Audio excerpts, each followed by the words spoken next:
హైడ్రా భారతదేశంలోనే మన హైదరాబాద్ అంటే తెలంగాణ రాష్ట్రం అంటే ప్రపంచమంతా మోగిపోయింది అధ్యక్ష. ఐటీ రంగంలో కానీ ప్రతి ఒక్క డెవలప్మెంట్లో కానీ ప్రతి దాంట్లో కూడా హైడ్రా వచ్చినాక ఒక్కసారి హైడ్రా ఏం పెద్ద తప్పు పని చేయలే, కానీ హైడ్రా వచ్చినాక ఒక భయాందోళనతో మొత్తం కుప్పగొలిపోయింది అధ్యక్ష. హైదరాబాద్ సిటీ దిష్టి తగిలిపోయింది అధ్యక్ష. నువ్వేమన్నా అనుకో, ఎందుకంటే నాకు పెద్ద ల్యాండ్ బ్యాంక్ ఉంది, నాకు పెద్ద విద్యా సంస్థలు ఉన్నాయి, నాకేం నష్టం లేదు, నేనేం ఎఫ్టీఎల్లో లేను, బఫర్ జోన్లో లేను. నేను జనరల్గా చెప్తున్నా, అభివృద్ధి అమెజాన్, గూగుల్, ఫేస్బుక్, యాపిల్ లాంటి కంపెనీలు అమెరికా తర్వాత ఇక్కడ మన హైదరాబాద్ తెచ్చిండు మన కేటీఆర్ అధ్యక్ష. హెడ్ క్వార్టర్స్ ఈయనే ఉండే అధ్యక్ష. ఐటీలా మనం కర్ణాటక బెంగళూరు పిలిచినాం అధ్యక్ష. 9 లక్షల మంది ఉద్యోగాలు చేస్తున్నారు, ఐటీ ఉద్యోగాలు. పెద్ద పెద్ద ప్రపంచం అంతా కూడా హైడ్రా తీసుకొచ్చి పెద్ద పెద్ద వాళ్ళకు బుగులు పట్టిపోయింది అధ్యక్ష. గరీబ్ వాళ్ళు అయితే గుండెలు వలిగిపోయినాయి అధ్యక్ష. మరి అది ఎందుకు తెచ్చిరో ఏమో మళ్ళీ నాకు అర్థం కాదు. ఇప్పుడు ఒకటి అధ్యక్ష, ఇప్పుడు నాయే కొన్ని ఎఫ్టీఎల్ ఉన్నాయనుకో, ఎగ్జాంపుల్ చెప్తా శ్రీధర్ బాబానా,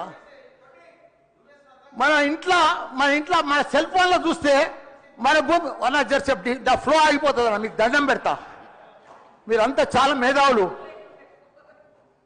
మన ఇంట్లో కూర్చొని కూడా మన పొలం హైడ్రాల్ ఉందా, చెరువు ఎఫ్టీఎల్ ఉందా, బఫర్ జోన్లు ఉందా చూసుకోవచ్చు. అంత టెక్నాలజీ వచ్చింది. గూగుల్లోకి పోతే చూసుకోవచ్చు.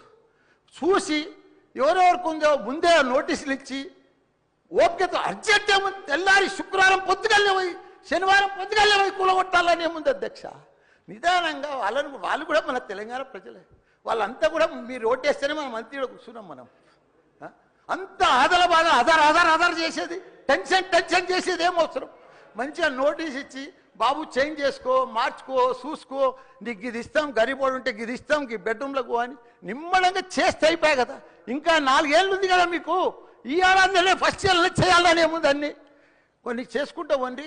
రియల్ ఎస్టేట్ అయితే అధ్యక్ష రియల్ ఎస్టేట్ అయితే కుప్పగొలిపోయింది. ఏదైనా పెళ్లికి అమ్ముదామన్నా కొంటలేరు ఎవరు, పైసల రొటేషన్ లేదు, వ్యాపారాలు లేవు, బిజినెస్లు లేవు, ఏమీ లేవు అధ్యక్ష. దయచేసి మీరన్నీ కూడా ఆలోచన చేయాలని మంత్రులు ఉన్నారు, అందరికి కూడా చెప్తున్నా, అందరికి కూడా ధన్యవాదాలు.